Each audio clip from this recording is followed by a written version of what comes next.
What's up YouTube, it's TF Collector, and today I will be reviewing the Transformers Studio Series number 30 Deluxe Class Crankcase from Transformers Dark of the Moon.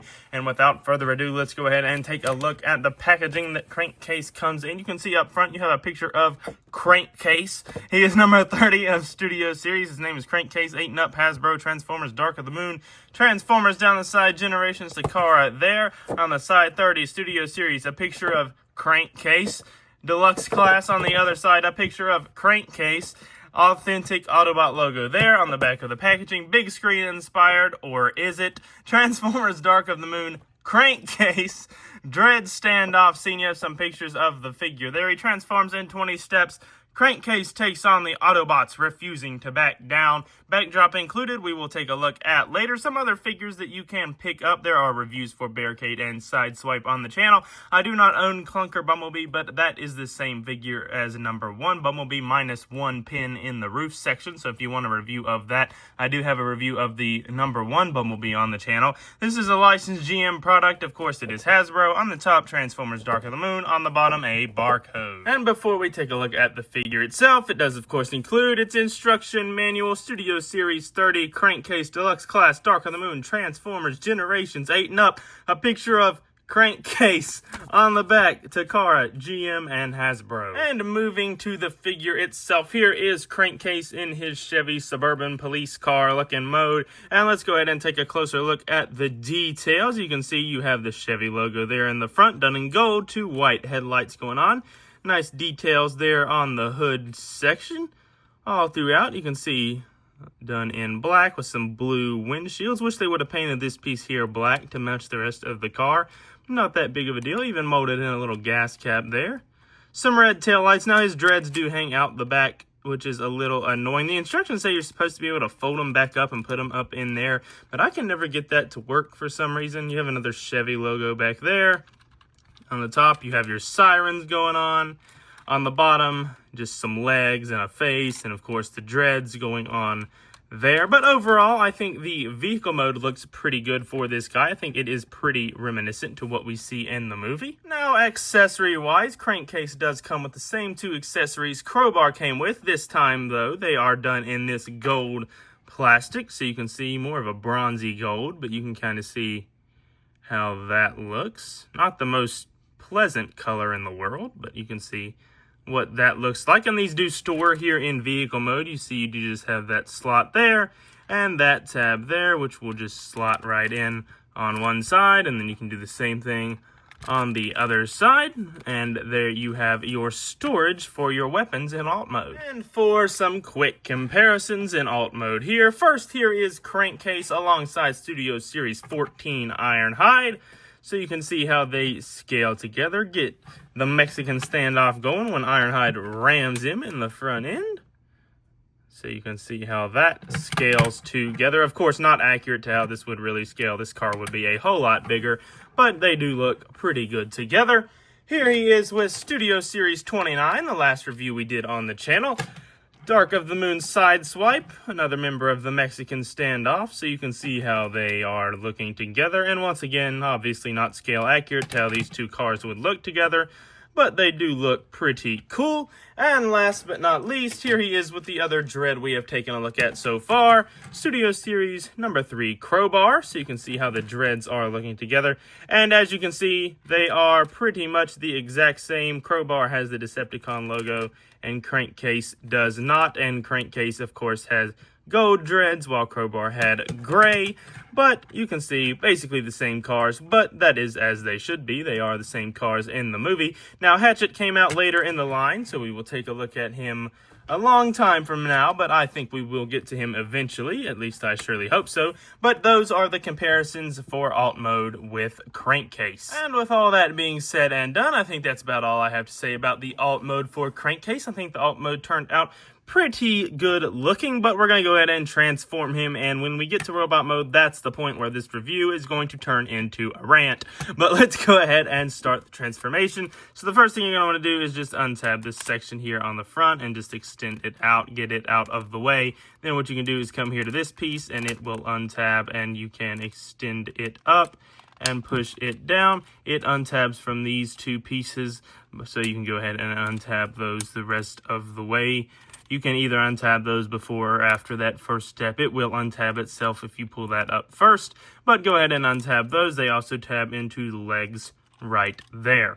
Now what we're going to want to do is we're going to want to free up this whole top section. So basically what we're going to need to do is come back here and untab these pieces from the side of here. So untab those sections from the sides, and then that will free up this whole section to rotate forward, at which point we can go ahead and accordion this piece in like so, and that is going to be his backpack. Of course, we'll just sit that back for now. Now what we can do is we can go ahead and pull his legs down. For now, you can rotate at the thigh to bring these sections forward. Come here, you're going to want to bring his foot down, and then you can just rest that piece against the heel spur there. Come to the wheel, and it's going to flip around and fill in the heel, and that is going to be his leg all transformed up. Do the same thing on the other side. Bring the foot down, bring that wheel back to fill in the heel right there, and then just bring that piece down, and that is going to be his legs all done. We can angle those with a little chicken leg look later, but we're going to worry about the upper body for now, and I'm going to raise the camera a little bit so you can see a little more of what I'm doing. We're basically just going to be rotating the arms and pulling them down like so, and then just pulling them down the rest of the way. Just rotating the arm and pulling it down. Then what you're going to want to do is rotate at the bicep so that the elbow is facing forward. Get in here and get his hand out, which can be a little difficult sometimes. Just get in there, grab his hand, bring it out. And if it doesn't do it for you, you can see there are two notches. They're just going to go in here, so just bring that in like so. And there you have an arm all done. Do the same thing on the other side. Rotate the bicep, come here, get the hand out, and notch these two little notches into those areas. You can push his head forward to give him a little more look. I'm not going to say movie accurate, but we'll get into that here in a second, and I know you're all looking forward to that. Come here to these dreads and just pull them down on each side, like so, and like so. Then what you want to do with the backpack is just go ahead and extend all of it up. So just push it all into the back, push that piece up. Now what you want to do, or what I like to do anyways, there are a lot of options for what you can do for this butt plate and the legs, but I like to bring them forward and just fold this butt plate up and have this section sitting in this little notch right here, right so, and that will have his waist extended a little forward so you can give him a little chicken leg look going to kind of give him more of a look. Once again, not using the words movie accurate. We'll get into that here in a second. And then you can just take the final dreads, push them back. Now these do, like, if you put pressure on them, they will fold. So I'm going to mess around with that between sections of this review. But for now, here you have Crankcase in his robot mode. If he wants to stand, good enough for me. That is Crankcase's robot mode. And here in robot mode, I'm just going to tell you right off the bat, this is my least favorite Studio Series figure. I hate this figure. Now, I hate Helicopter Dropkick. I've made that very clear in the Helicopter Dropkick review. But at least Helicopter Dropkick has the helicopter and has a couple redeeming factors.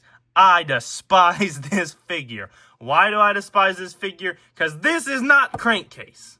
This is Crowbar with gold hands and gold dreads. That head sculpt is nothing like what Crankcase looks like in the movie. They were super lazy with this figure, and I hate it. I cannot believe that as a Studio Series line where they're saying, oh, we strive for movie accuracy, they just repainted Crowbar into a character that, yes, he's a dread, but he's not supposed to look like Crowbar, so I really do not like this figure. But we're going to go ahead and take a closer look at the... If I can stop hitting this table, that would be awesome.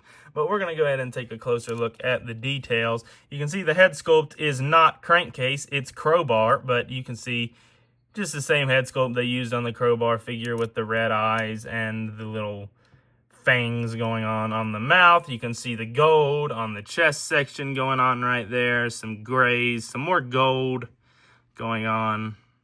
Not a whole lot of paint detail, just the gold hands, black and grays going on Not very well painted, just some golds used throughout.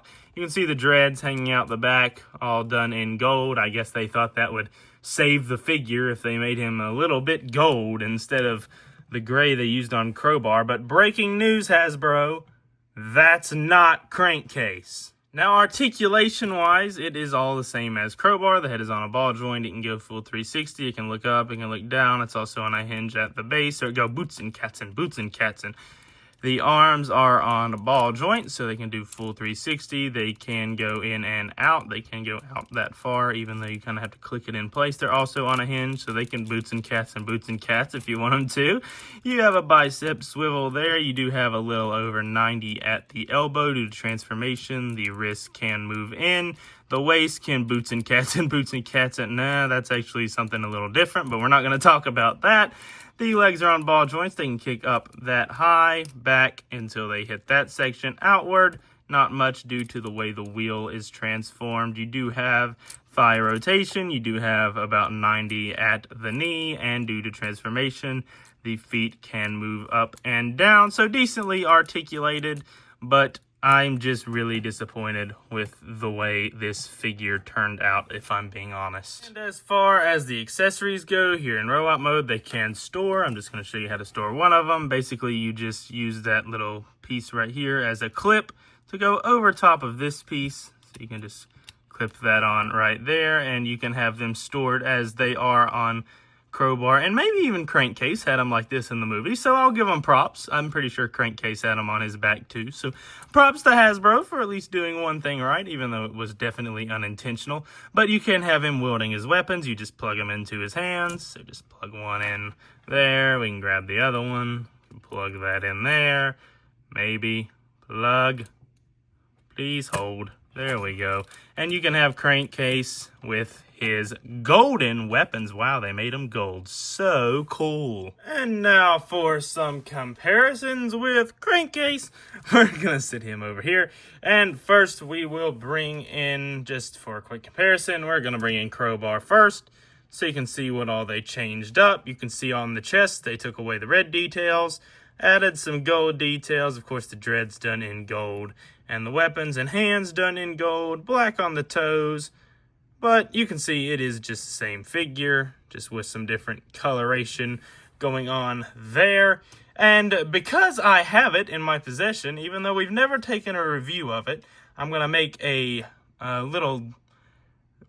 quick call here, I guess you could say. Here he is with Transformers The Last Night Premiere Edition Deluxe Class Berserker. That is Crankcase. That is not. They had this mold. This figure came out in 2017, I believe, if I'm not mistaken. This figure, 2019, I want to say, maybe 2020. They had this mold. Why did they not use this? Because the alt mode's the same. The weapons are the same. Oh, it's the same mold, just with minor changes. Why did they not... Why did they not use this? Anyways, I'm going to rant and make this video 20 minutes long. Why did they not use Berserker? Anyways, here he is with Sideswipe. We're going to put him in the middle, actually. Actually going to scoot him way over here. There's Sideswipe. Here is Ironhide. Back there. We'll sit him back there. And we'll bring Crowbar back in real quick. Oh, Ironhide fell down. Let me fix that real quick. Come here, Ironhide. Stand up. There you go. And there's your Mexican standoff in Studio Series form. Looking pretty good. And if you want to have a more screen accurate Mexican standoff, we can remove the figure we're actually reviewing. And we can place in Premiere Edition Berserker. And there you have a more accurate Mexican standoff. And last but not least, here's Crankcase with CG model of Crankcase. So you can see how terrible they did, how non-movie accurate he is, especially in the head sculpt, and just they had that Berserker, if I can talk, mode right there. Not sure why they didn't use it, but you can see that is certainly not accurate. And of course, the last thing to talk about with Crankcase is the display base. That has sadly now been discontinued with Studio Series figures, but used to be an awesome inclusion. You can see 30 of Studio Series, Dark of the Moon, Authentic, Transformers. the Mexican standoff going on in the back, and due to the dreads, I can't really sit him on there, but we'll sit him in front of it. And that does make for a pretty cool display option in my personal opinion. So this has been my review for the Transformers Studio Series number 30 Deluxe Class Crankcase from Dark of the Moon. And if you can't tell by my multiple rants throughout the video and me straight out saying it, I do not like this figure. This is my least favorite Studio Series figure of all the Studio Series figures that I have, which is most of the entire line. And this one is just, in my opinion, the worst, because they say on the box, they say in the description of every figure that they strive for movie accuracy. And right here, they took an absolutely lazy route. They repainted Crowbar, no retooling, no new head sculpt. If they would have just put the Berserker head sculpt on this figure, all would have been forgiven. It would have looked 20,000 times better and would have actually been mostly movie accurate. But they wanted to just be lazy, stick with the Crowbar mold instead of using the Berserker mold that they literally had on their hands. They already had everything they needed to make this crankcase figure awesome, and they decided to be lackluster, and that's very disappointing, especially since they do say they strive for movie accuracy in this Studio Series line. So with that being said, he's going to get the lowest ranking of any of these Studio Series figures we've looked at so far, due to the alt mode being movie accurate and the articulation and the base of the figure itself not being that bad. It's really just the movie accuracy that's driving this figure into the ground for me. I'm going to give him a 3 out of 10 because he is an enjoyable figure, but you can get Crowbar and have a movie accurate version of a character that's the same figure. So unless you're an absolute collector like me that feels like they need every character that appears in the movie, even if they're not movie accurate because the company that produced the figure decided to be lazy, I wouldn't recommend this figure. The 3 out of 10 is definitely where I'm going to stick with this guy. Not going to recommend this guy. Get Crowbar if you want this figure, this mold. Get Crowbar. Don't get Crankcase. Leave this guy on the shelf, or at this pace, now that he's been out of stores for years, leave him on eBay. Don't buy him. So that's my review for Crankcase. Not going to recommend him. Don't forget, don't sacrifice the things you love for the approval of others. We will take a look at Battle Damaged Megatron next, and until then, roll out. Peace.